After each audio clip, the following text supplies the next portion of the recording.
이 땅에 고구려 신라 백제가 정립해 치열하게 세력 다툼을 벌이고 있던 시절, 계룡산 자락에 초막 암자를 짓고 수도하는 젊은 스님이 있었다. 그는 매일같이 산상에 올라 멀리 사바세계를 굽어보며 전란으로 고통받는 민초들을 구해달라는 기도를 드렸다. 그런 어느 날 산이 떠나갈 것 같은 포효 소리와 함께 송아지만한 호랑이 한 마리가 스님 앞에 나타났다. 스님은 평상심을 잃지 않고 고요한 시선으로 사납게 울부짖는 호랑이를 바라보았다. 왜 그러느냐? 이 중에 고기 덩어리가 욕심이라도 난게냐? 호랑이는 으르렁거리기만 할 뿐 해칠 생각은 없는 듯했다. 스님이 가까이 다가가 살펴보니 호랑이는 아가리를 벌린 채 눈물마저 흘리고 있었다. 오, 이런, 목에 뭔가 걸린 것 같구나. 스님은 호랑이 아가리에 손을 집어넣고 목구멍에 걸려있는 걸 빼냈다. 살펴보니 여인의 비녀였다. 네가 인명을 함부로 살상하니 이렇게 고통을 받는 것이야. 스님이 점잖게 나무라자 호랑이는 민망한 듯 잠시 고개를 숙이고 있더니 어슬렁어슬렁 숲속으로 사라졌다. 다음 날 아침 암자 앞에 호랑이가 물어다 놓은 짐승들이 놓여 있었다. 토끼며 노루, 멧돼지까지 호랑이가 사냥한 짐승들은 다양했다. 이런 일이 매일같이 반복되자 스님은 호랑이에게 타일렀다. 나는 수행을 하는 몸이라 짐승고기는 먹지 않느니라. 너도 살생을 삼가하도록 해라. 호랑이는 무안한 듯 꼬리를 내리고 물러간 후 한동안 나타나지 않았다. 계절이 바뀌어 계룡산 산정에 눈이 하얗게 쌓인 어느 겨울날, 마당에서 들리는 호랑이 울음소리에 방문을 열고 나간 스님은 소스라칠 듯 놀랐다.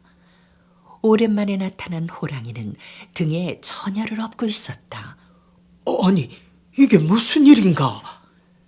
놀라는 스님을 아랑곳 않고 호랑이는 정신을 잃고 축 늘어져 있는 처녀를 마당에 부려놓고는 바람처럼 사라졌다. 연유가 궁금했지만 우선 사람을 구하는 것이 급한지라 스님은 기절한 처녀를 따뜻한 방 안으로 옮겨놓고 지성으로 간호했다. 처녀는 200여리 떨어진 변경마을 출신으로 이름은 달래라고 했다. 빼어난 미모로 무총각들의 선망의 대상이던 그녀는 이웃마을 세도가로 시집을 가게 됐는데 결혼 첫날 밤에 뒷간에 가려고 밖에 나왔다가 송아지만한 호랑이가 버티고 있는 걸 보고 그만 정신을 잃고 말았다고 했다. 스님은 달래를 어떻게 해야 할지 난감했다. 고향으로 보내주고 싶었지만 험한 세상에 혼자 그 먼 길을 보낼 수는 없었다. 산길에 쌓인 눈이 녹는 대로 집으로 데려다 줄 것이니 그때까지 여기서 유하도록 하시오.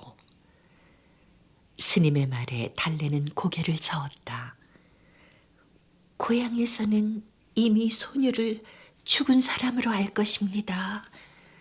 스님이 저를 구해주셨으니 평생 스님을 지아비로 모시며 살겠습니다. 나는 불제자인데 어찌 혼인을 할 수 있겠소? 이런 대화가 오간 후 두 남녀는 좁은 암자에서 불편한 동거를 하며 봄이 오기를 기다릴 수밖에 없었다. 계룡산 자락에 진달래가 망울을 터뜨리고 산길에 쌓인 눈이 녹자 스님은 달래를 데리고 산을 내려갔다. 가는 곳마다 전란으로 고통받는 주민들의 처참한 모습이 스님의 발길을 붙잡았다. 의자왕의 등극과 더불어 불이 붙은 백제와 신라 간의 처절한 전쟁으로 변경 마을들은 초타화되었고 헐벗고 굶주린 끝에 죽어가는 난민들이 도처에 널려 있었다. 삼엄한 군사들의 검문을 피해가며 천신만고 끝에 도착한 달래의 고향도 예외는 아니었다. 마을은 이미 잿더미로 변했고 여기저기 창에 찔리고 불탄 시신들이 흩어져 있었다. 그녀의 가족들의 모습도 어디에도 보이지 않았다. 아버님, 어머님! 재만 남은 빈터에 주저앉아 오열하는 달래를 보며 스님은 비통한 심정으로 부처님의 자비를 구했다. 천혜의 고아가 된 달래를 보살펴 줄 사람은 이제 자신밖에 없다는 것을 안 스님은 그녀를 데리고 다시 암자로 돌아왔다. 그러나 피가 뜨거운 젊은 남녀가 암자의 좁은 방에서 언제까지나 동거할 수는 없는 문제였다. 달래는 스님께 간청했다. 스님, 소녀도 불제자가 돼 스님을 오라버니로 섬기게 해주시어요. 스님은 한창 꽃다운 나이에 비구니가 돼 세상을 등지고 살겠다는 달래가 너무나 안쓰러웠다. 소녀, 사바세계에는 다시는 돌아가고 싶지 않아요. 허락해 주시어요. 달래의 결심이 굳은 걸 안 스님은 그녀의 머리를 손수 깎아주고 비록 친동기간은 아니었지만 한평생 오라비가 돼 누이가 돼 서로 의지하며 살아가기로 부처님 앞에 맹세했다. 어여쁜 처녀 비구니가 암자에 거처하고 있다는 소문은 계룡산에 본거지를 둔 화적들을 들뜨게 만들었다. 사실을 확인하기 위해 암자로 내려온 화적패의 두목 길달은 계곡에서 물을 길어오는 달래의 모습을 보았다. 세상에 저렇게 아름다운 여인이 있다니. 눈이 뒤집혀 앞뒤 가리지 않고 달래를 덮치려고 달려들던 길달은 뒤따라오는 호랑이를 보고 기겁을 했다. 사람을 해치면 안 돼. 달래가 타이르자 발톱을 세우고 길달을 낚아채려던 호랑이는 이내 얌전한 강아지처럼 꼬리를 내리고 물러섰다. 얼이 빠진 듯 그 자리에 얼어붙었던 길달은 가슴을 쓸어내렸고 그날 이후 화적들은 감히 달래 스님의 근처에 얼씬거리지 못했다. 그 후 길달을 비롯한 화적들은 스님의 설법을 듣고 감화를 받아 모두 칼을 버리고 양민이 되었으며 호랑이는 늙어 죽을 때까지 두 스님을 지켜주는 수호자 노릇을 했다. 스님과 달래는 오누이로서의 도리를 지키며 깨끗하게 수행하며 살다가 말년에 이르러 한날 한시에 열반에 들었는데 사람들은 두 사람의 아름다운 행적을 기리기 위해 암자가 있던 자리에 석탑 2개를 나란히 세우고 남매탑이라고 불렀다고 한다.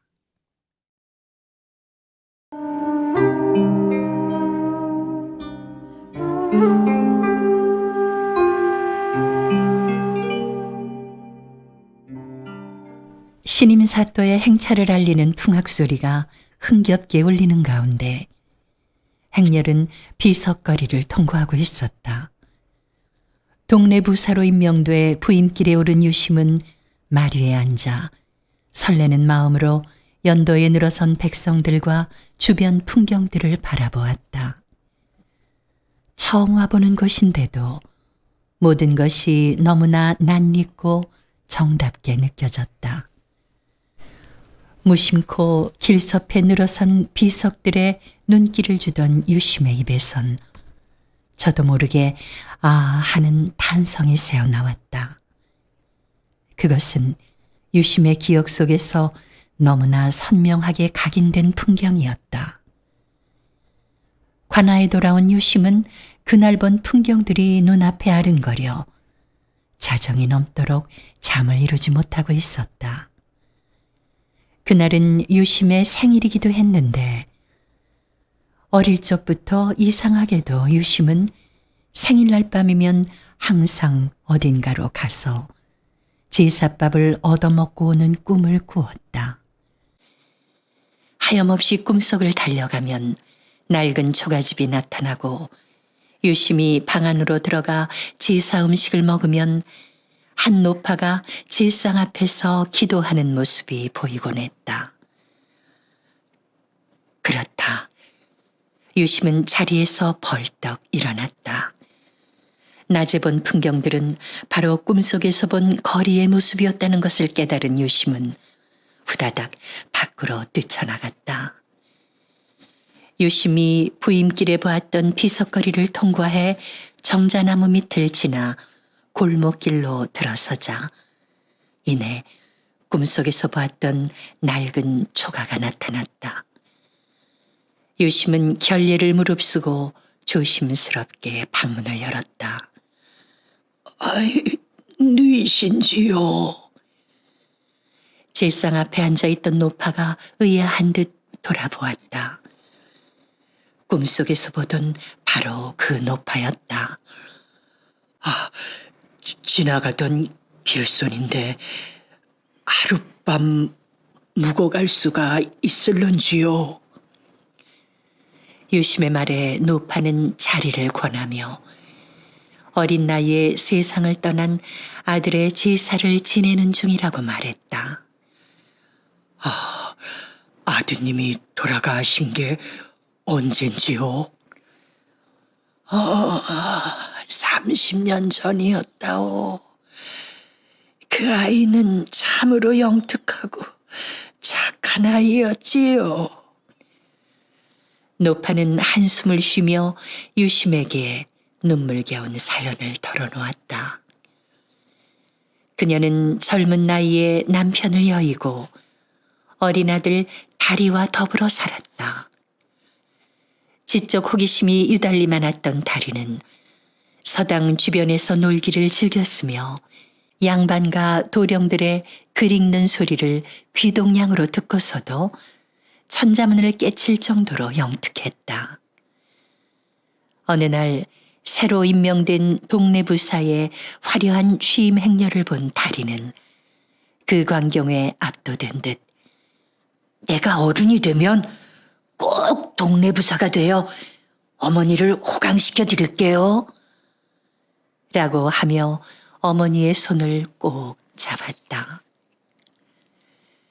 그 후부터 다리는 서당 방문 밖에 무릎을 꿇고 앉아 눈이 오나 비가 오나 하루도 빠짐없이 글을 따라 읽었다. 이 모습을 보고 기특하게 생각한 훈장이 다리를 안으로 불러들여 글재주를 겨뤄보게 했더니 놀랍게도 어린 다리의 실력이 글방 도령들보다 훨씬 뛰어났다. 훈장으로부터 부끄러운 줄 알라며 크게 꾸중을 당한 도령들의 분노는 끓어올랐다. 이 건방진 쌍놈의 자식이 감히 양반 흉내를 내려고 들어?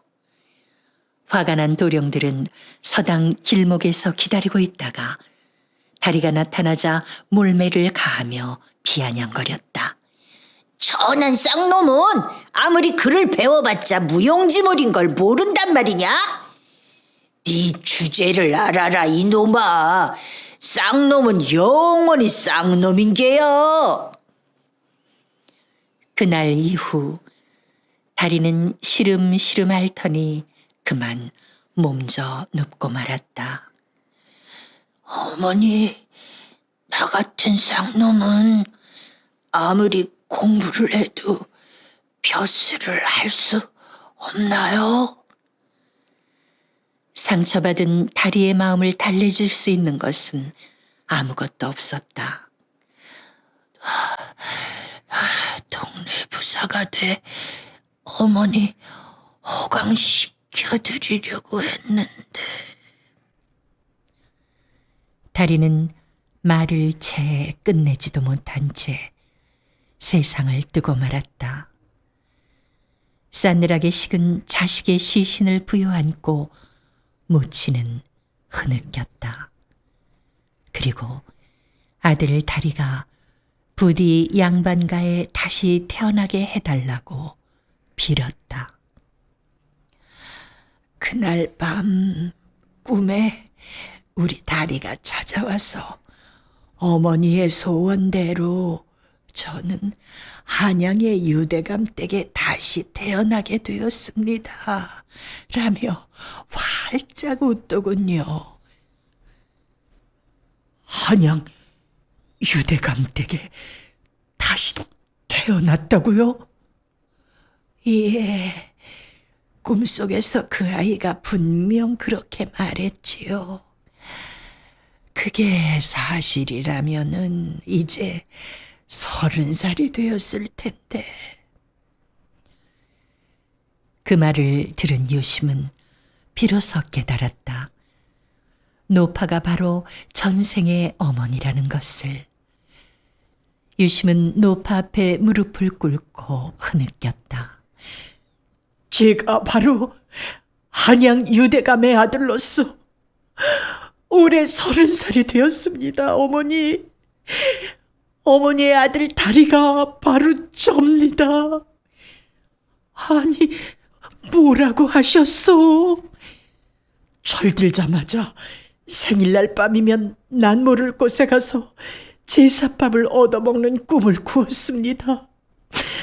오늘에야 꿈길을 찾아 이렇게 전생의 어머니를 찾아뵈었습니다. 어머니가 저를 위해 이렇게 30년 동안 빌어주신 은덕으로 제가 동네 부사가 되었습니다. 어머님, 동네 부사에 저를 받으세요. 유심히 큰 절을 올리자 노파는 감격의 눈물을 흘리며 아들의 손을 꼭 잡았다. 유심히 전생에서 어머니께 한 약속이 비로소 이루어진 것이었다.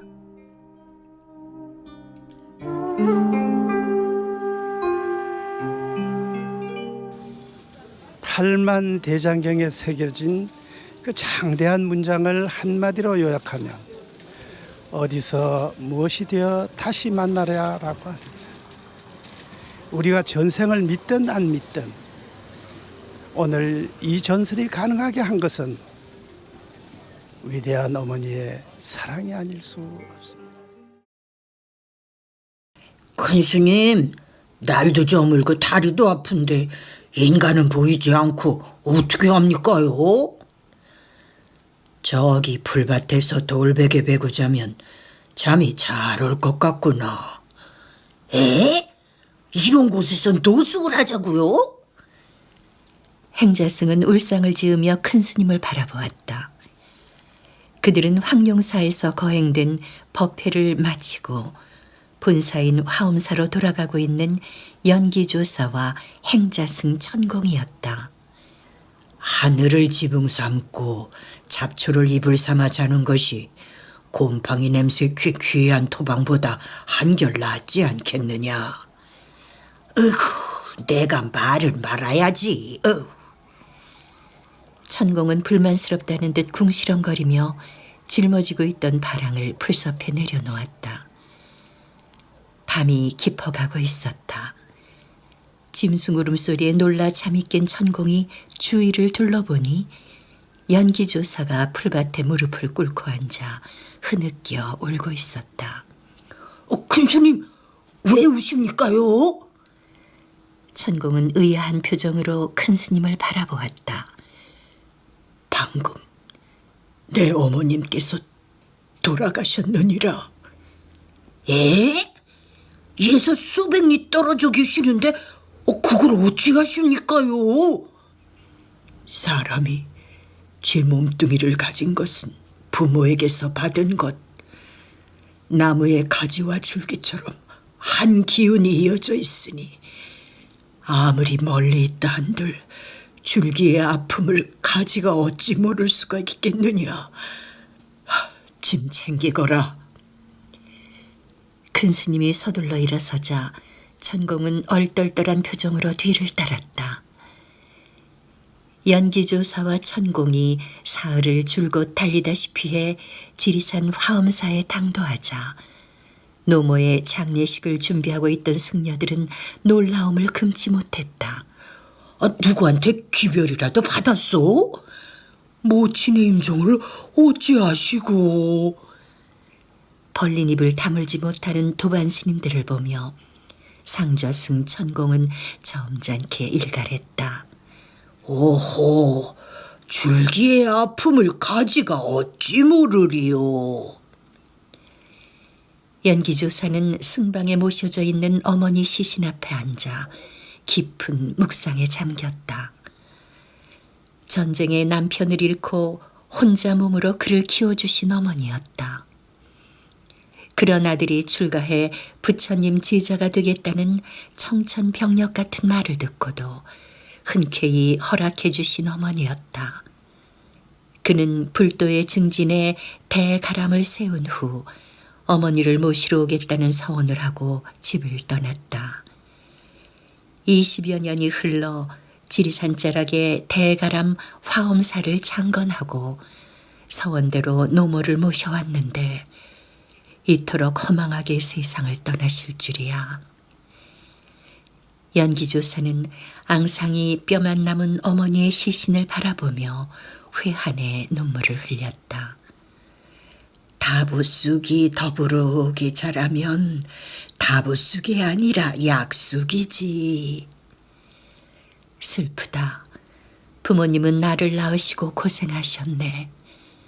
쓰다듬어 주시고 길러주시며 키워주시고 감싸주셨네. 나가면 걱정이고 들어오면 시름 놓네.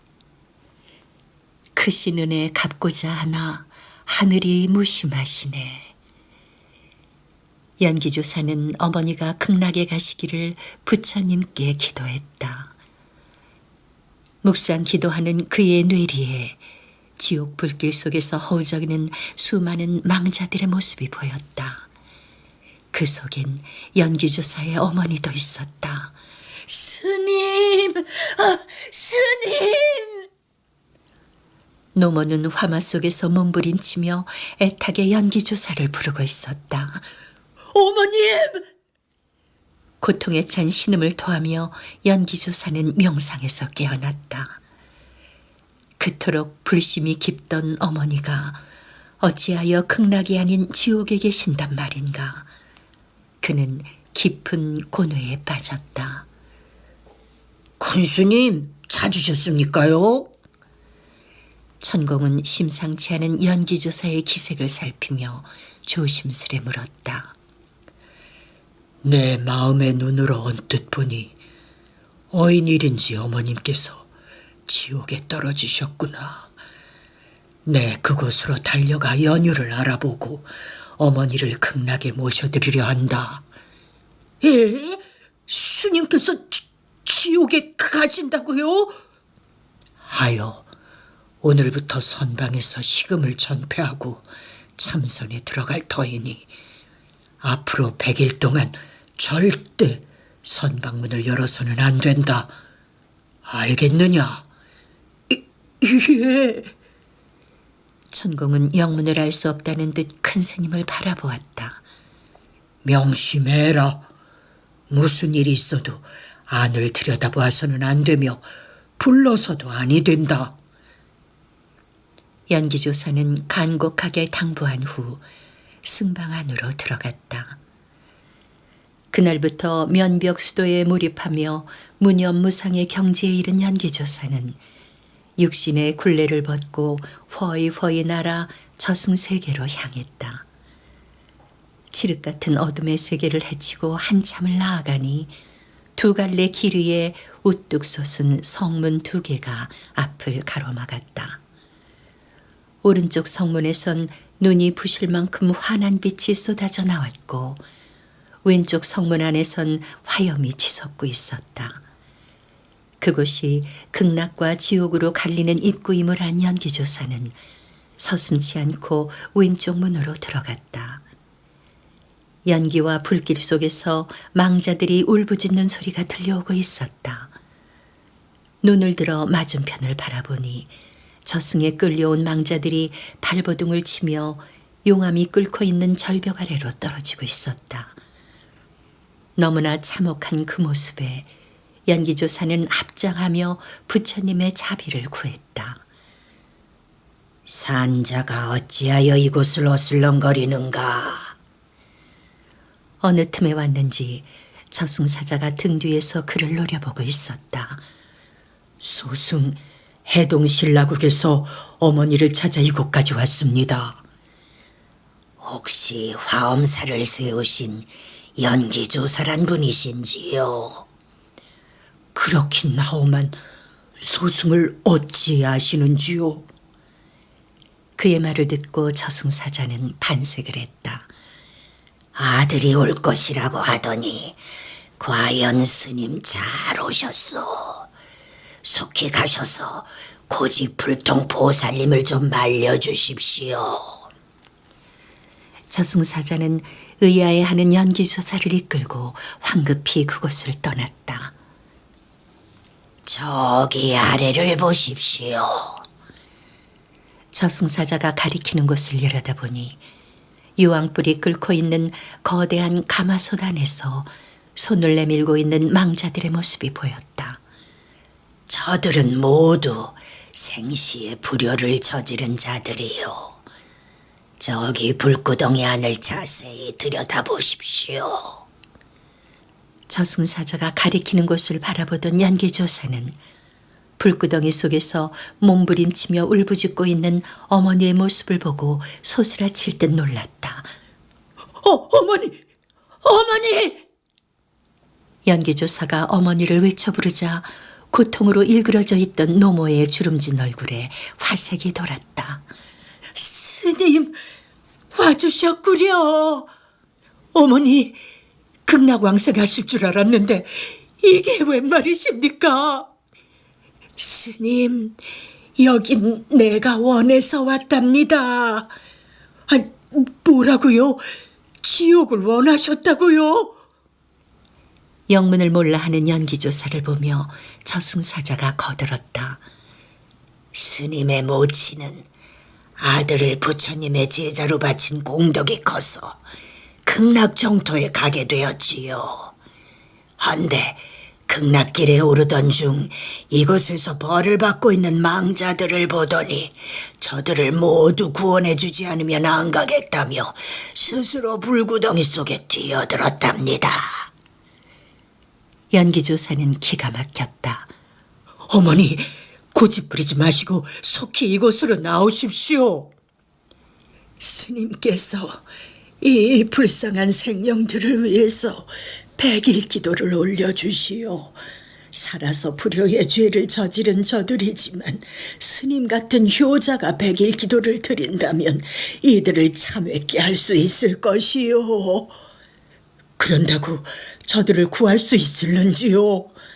나 같은 우둔한 아낙네도 스님의 불법을 듣고 깨우쳤는데 이들이라고 다르겠소. 지성으로 100일 기도를 올려 저 가엾은 생명들을 극락으로 인도해 주시오.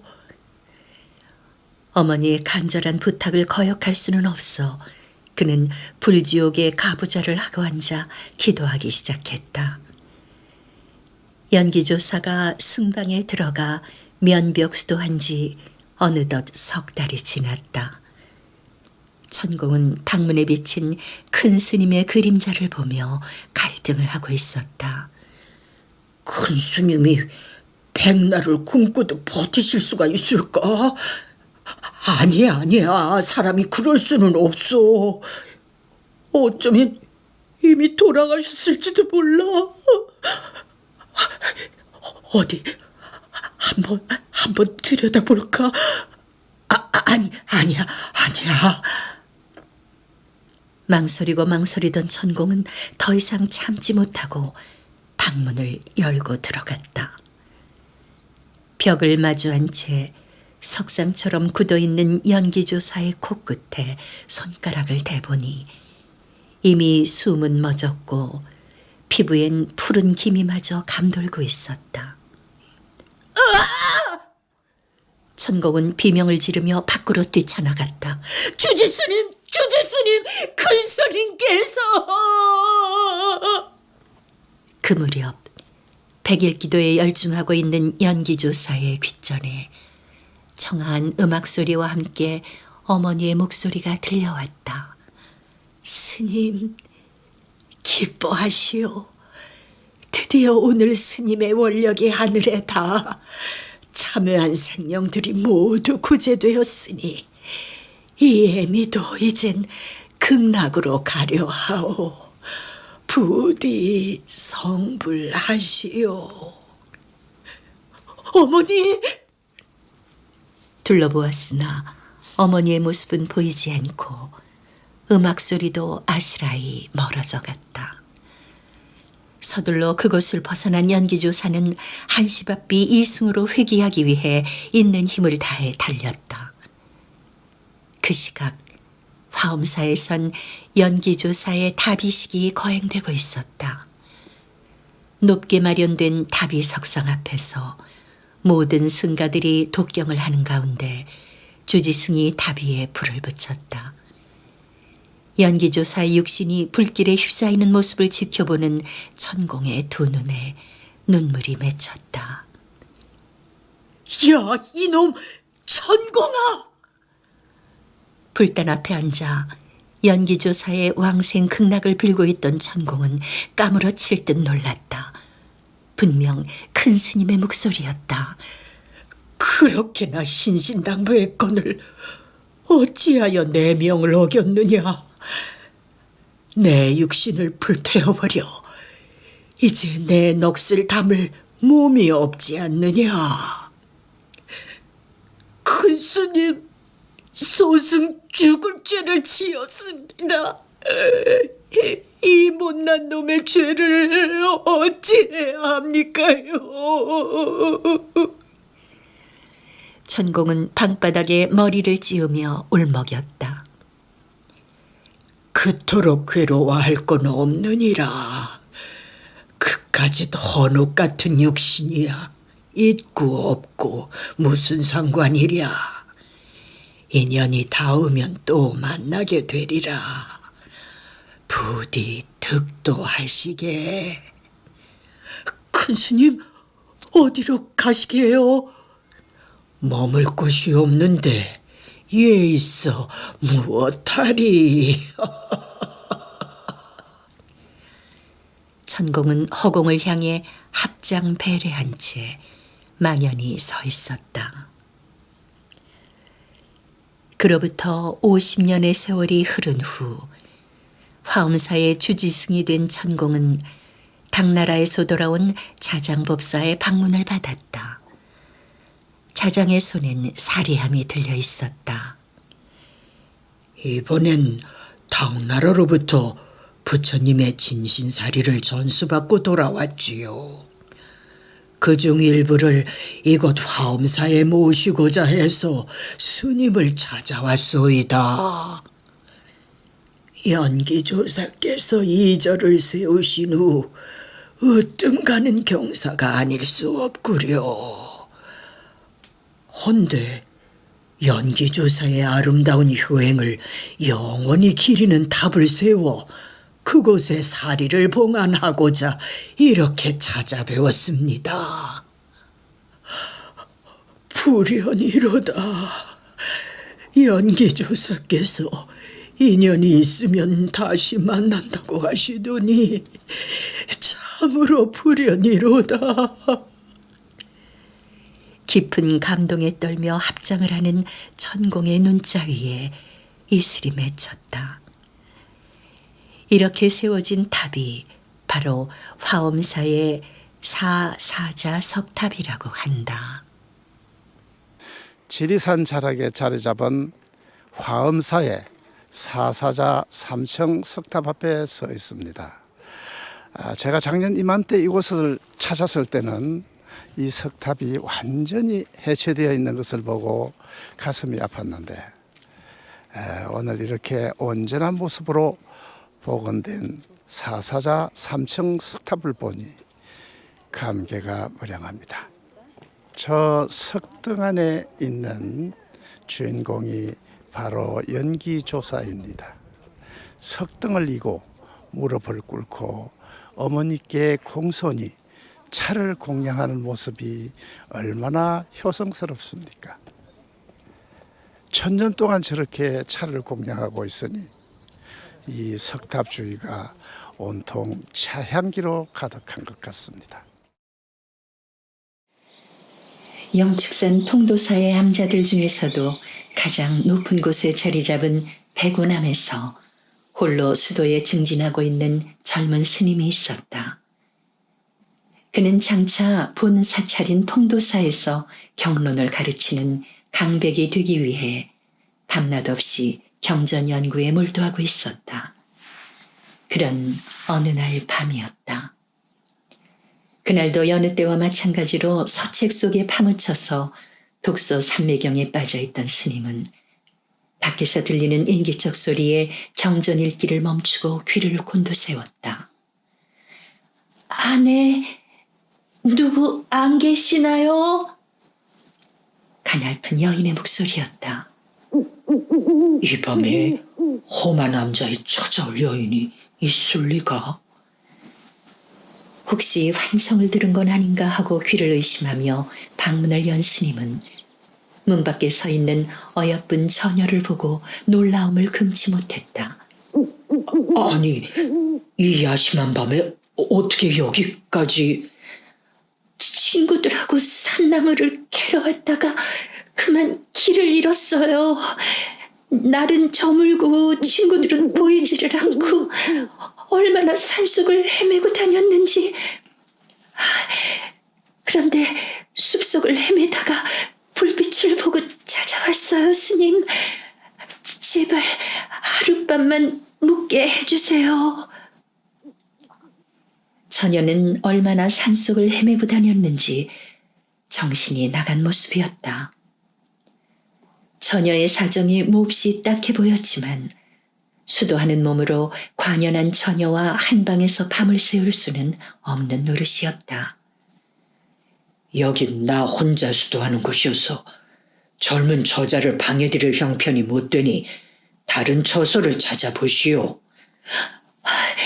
이 밤중에 혼자 어디로 가란 말이에요. 이 산엔 호랑이도 출몰한다는데 스님 제발 도와주세요. 하룻밤만. 두려움에 떨며 눈물로 애원하는 처녀를 외면할 수는 없었다. 어쩔 수 없이 처녀를 받아들인 스님은 단칸방 아랫목에 그녀의 잠자리를 마련해주고 자신은 윗목에 자리를 잡고 앉아 경전을 읽기 시작했다.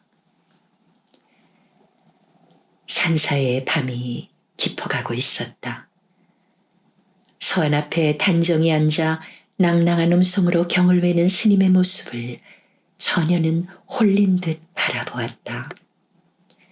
스님의 준수한 외모와 청아한 음성은 그녀의 영혼까지 흔들어 놓는 것 같았다.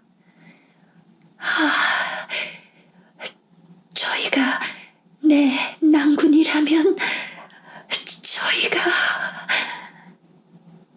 처녀의 가슴은 마구 뛰고 있었다.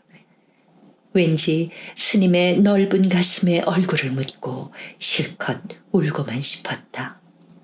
그때 밤의 정막을 가르며 호랑이 울음소리가 들려왔다.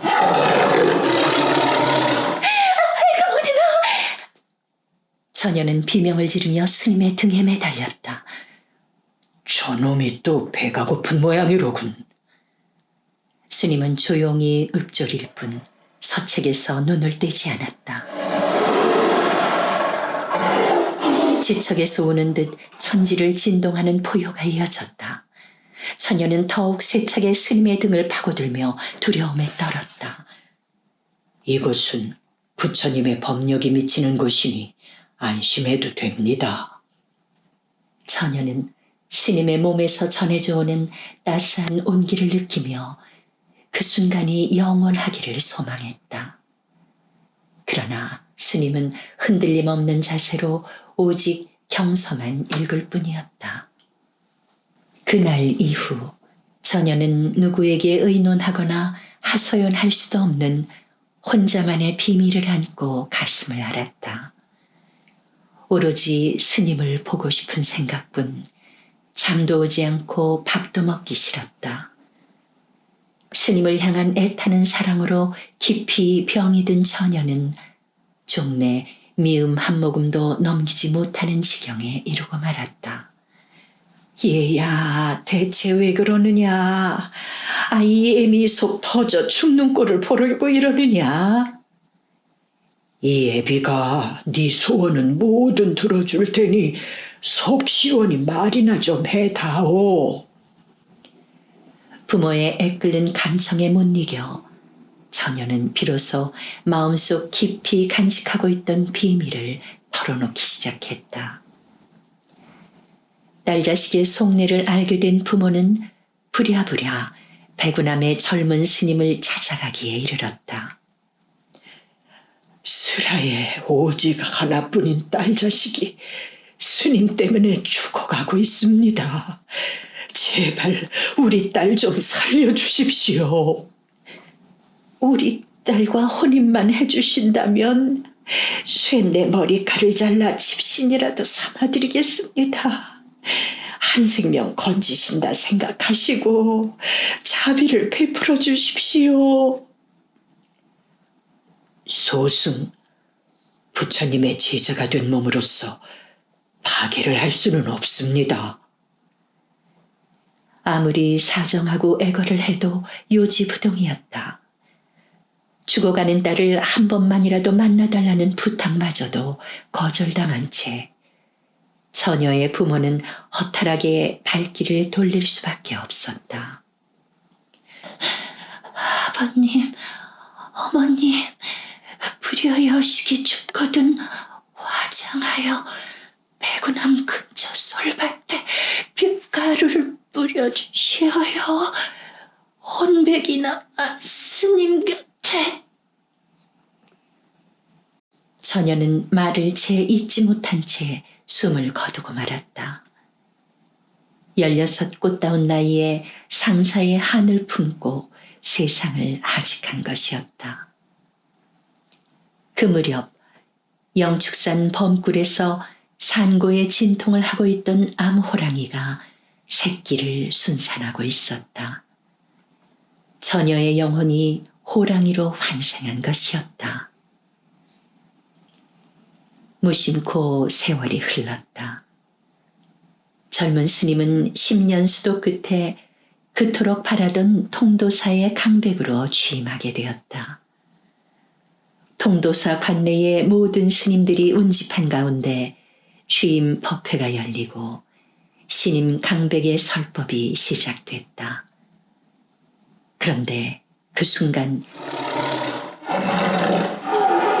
지축을 흔드는 포효 소리와 함께 거대한 호랑이 한 마리가 뛰어들더니 법당 문 앞에 버티고 서서 사납게 울부짖었다. 호랑이가 산문 안까지 뛰어든 것은 예산 일이 아니었다. 동요하는 대중들을 보며 큰 스님이 입을 열었다. 여기 스님들 가운데 저 호랑이가 원하는 사람이 있는 모양이요.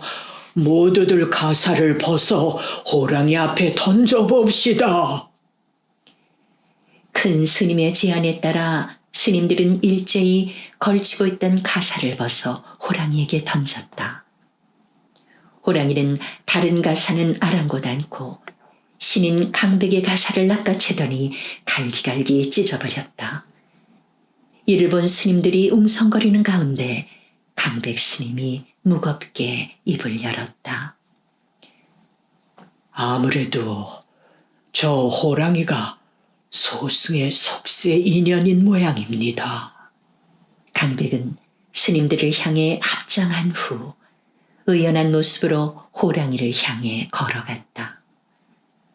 모두들 말릴 엄두도 내지 못한 채 바라만 보고 있는 사이 호랑이는 강백을 덥석 물고 바람같이 사라졌다.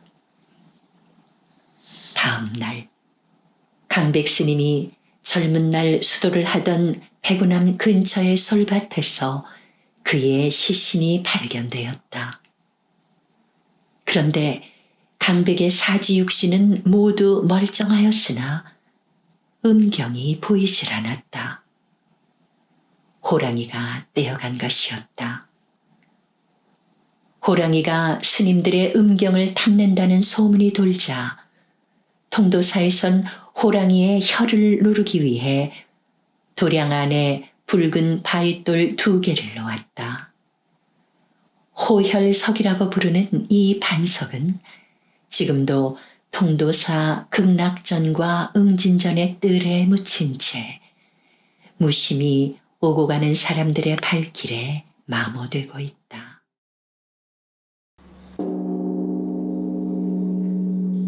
금년산 자락에 울려 퍼지는 범종 소리와 함께 새벽이 열리고 있었다. 대성은 부엌 아궁이에 묻어둔 불씨를 호호 불어 마른 솔가지에 불을 붙이고 불길이 활활 타오르길 기다려 그 위에 장작을 포개 놓았다. 천년사찰 마하사에서 누구보다도 먼저 일어나 불씨를 살피고 아궁이에 불을 지피는 것이 동자승인 대성의 소임이었다. 이 녀석아, 빨리 쌀 씻지 않고 뭘 꾸물거려? 아침 공양 늦었다고 내가 또 큰 스님한테 혼나는 꼴을 네가 보고 싶어서 그러지. 행자승이 공양간에 들어서며 호통을 치자 대성은 묵묵히 쌀을 씻어 가마솥에 앉히고 국 끓일 준비까지 차곡차곡 해놓았다. 마무리는 내가 할 테니 넌 얼른 가서 큰 스님 기침하시기 전에 절마당 깨끗하게 쓸고 마루도 반질반질하게 닦아놔. 행자승의 잔소리에 쫓기듯 대승은 밖으로 나갔다. 자신의 할 일까지 어린 동자승에게 떠넘기고 종처럼 부려먹는 행자승의 횡포를 숙명처럼 사귀며 대성은 마당에 쌓인 마른 잎을 말끔하게 쓸고 계곡물에 걸레를 빨아 먼지 쌓인 마루에 윤이 날 때까지 닦고 또 닦았다. 아침 공양이 끝나고 나서도 대성의 고된 일과는 쉼 없이 이어졌다. 엄마, 저기 깎아중 좀 봐. 물지개를 지고 끙끙대며 언덕을 오르고 있는 대성을 보며 엄마 손을 잡고 가던 아이가 소리를 쳤다. 스님에게 그런 말 하면 못 써. 엄마가 말려도 아이는 아랑곳 없이 대성을 놀려댔다. 피, 저런 꼬마가 무슨 스님이라고. 중중 깎아중 울러머 팽개중 얼마 주고 깎았나 2푼 주고 깎았지. 엄마 말 안 듣고 계속 못된 짓 하면 너 저 절에 버리고 간다. 그러자 겁먹은 듯 아이는 입을 닫았다. 대성은 부인의 그 말이 비수처럼 가슴에 꽂혔다. 고갯마루에 올라선 대성은 노송에 기대서서 계곡 아래로 보일 듯 말 듯 아스라이 이어진 오솔길을 바라보았다. 철부지 어린 아들을 절에 맡기고 울면서 떠나가신 어머니의 뒷모습이 아련하게 떠올랐다. 어머닌 지금 무엇 하고 계실까? 정한수 떠놓고 나를 위해 기도하고 계실까? 오늘따라 어머니가 가슴 시리도록 보고 싶었다. 엄마. 대성의 눈자 위에 눈물이 어리고 있었다. 관자재보살 행신반야바라밀다시 조교노은 계공도 일체고액 사례자 색불이공 공불이색. 막힘없이 반야심경을 암송하는 행자승을 보고 만족한 듯 큰 스님은 대성을 바라보았다. 다음은 대성이가 암송해봐라. 사리자 색불이공 공불이색 색즉시봉 공죽지. 너 오늘 반야신경 몇 번 읽었느냐? 30번이요. 그런데도 그 지경이야. 큰 스님이 대성을 보며 혀를 찾아 행자승은 신이 난 듯 큰 스님, 요새 요 녀석 정신을 어디다 팔고 있는지 경전 공부도 등한시하고 게으름만 피웁니다요. 법성아, 요 녀석이라니. 어린 도반에게 그게 무슨 망발이냐? 큰 스님의 호통에 행자승은 머쓱해지며 어깨를 움츠렸다. 대성이는 자기 전에 반야심경을 100번 읽도록 해라.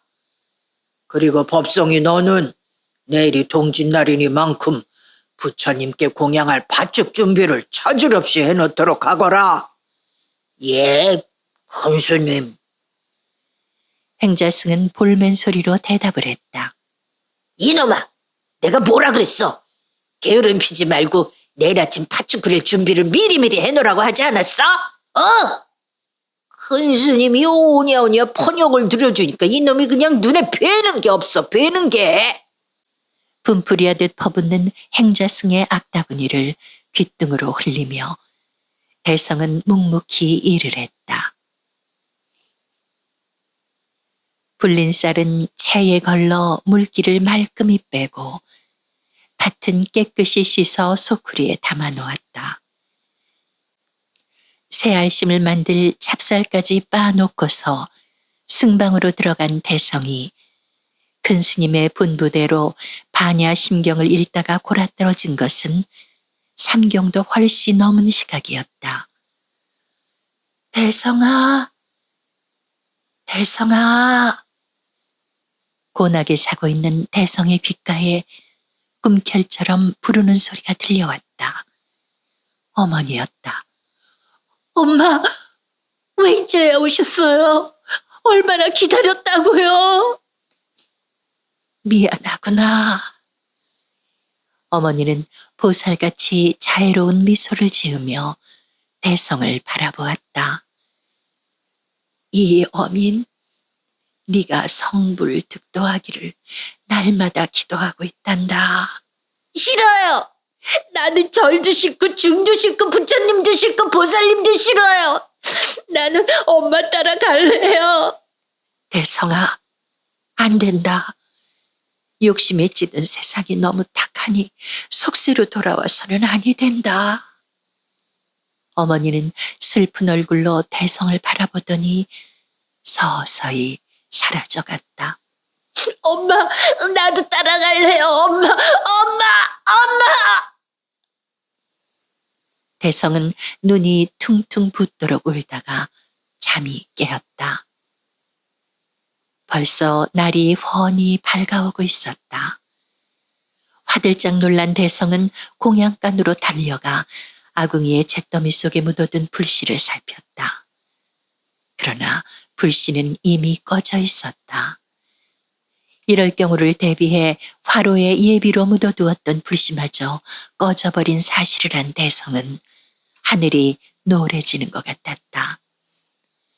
하필 동짓날에 늦잠을 자서 부처님께 공양할 팥죽을 끓이지 못하게 되었으니 이를 어쩐단 말인가. 대성은 허둥지둥 화로를 안고 산 아래 마을을 향해 미친 듯이 달려갔다. 아주머니, 여기 불씨를 좀 담아주세요. 대성이 숨을 헐떡이며 화로를 내밀자 초가마당에서 절구질을 하고 있던 안악이 의아한 표정을 지었다. 아까 웬 동자승이 와서 부엌에 묻어둔 불씨가 꺼졌다며 얻어갔는데 또 무슨 불씨람? 예? 우리 절에 동자승이라곤 저밖에 없는데 그럴 리가요. 분명히 마사에서 왔다고 했구만. 배가 고프다 그래가지고 내가 팥죽 한 그릇을 주었더니만 그걸 다 먹고 불씨를 얻어가지고 갔다네. 팥죽까지요? 대성은 꼭 도깨비에 홀린 것만 같았다. 아이고, 그렇게 장성마냥 서 있지 말고 얼른 가보게나. 팥죽을 끓여야 한다며. 그제야 정신을 차린 대성은 만약을 위해 화로에 불씨를 얻어 담고 정신없이 절을 향해 달려갔다. 공양간에 들어선 대성은 놀라지 않을 수 없었다. 아궁이엔 장작불이 활활 타오르고 있었고 가마솥엔 팥 익는 냄새와 함께 하얀 김이 무럭무럭 솟아오르고 있었다. 혹시 행자 스님이? 대성이 혹시나 하는 심정으로 승방을 들여다보니 행자승은 아직도 코를 골며 자고 있었다. 도대체 누가 불씨를 얻어와 아궁이에 불을 피워놓았단 말인가? 대성은 이 기적 같은 도움에 감사하며 정성을 다해 팥죽을 쑤었다. 팥죽이 다 완성되자 대성은 제일 먼저 대웅전의 부처님 전에 팥죽을 올린 다음 팥죽 소반을 들고 16 나한이 좌종하고 있는 나한전으로 들어섰다. 팥죽 16그릇을 나한 앞에 차례차례 올리려던 대성은 4번째 나한의 입술에 팥죽이 묻어있는 것을 보고 깜짝 놀랐다. 나한은 입가에 붉은 팥죽을 묻힌 채 그를 보며 빙그레 웃고 있었다. 대성은 불씨를 얻으러 왔던 동자승이 팥죽까지 얻어먹고 갔다던 안악의 말을 떠올리며 비로소 그 동자승이 바로 4번째 나한이었음을 깨달았다. 나한님이 이 못난 놈을 위해 불씨를 얻어오셨군요. 그런 줄도 모르고 절도 싫고 부처님도 싫고 보살님도 싫다고 때를 쓴 자신의 처사가 부끄럽기만 했다. 나한님, 고맙습니다. 대성은 감격에 눈물을 흘리며 나한 앞에 큰 절을 올렸다.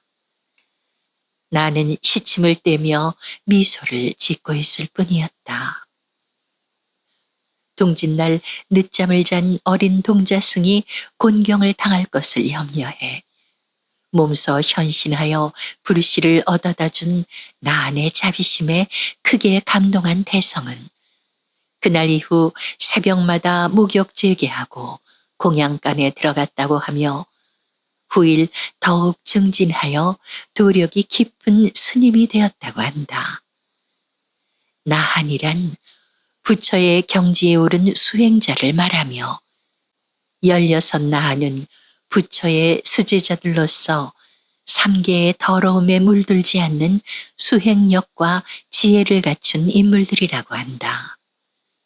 부산 연제구의 금연사 자락에 자리 잡은 마하사는 1500여 년 전 신라의 아도 화상이 창건했다고 하며 임진왜란 때 불타버린 절 건물을 조선 숙종 때 중건하면서 대웅전과 함께 나한전을 짓고 16나한상을 조성했다고 전해진다.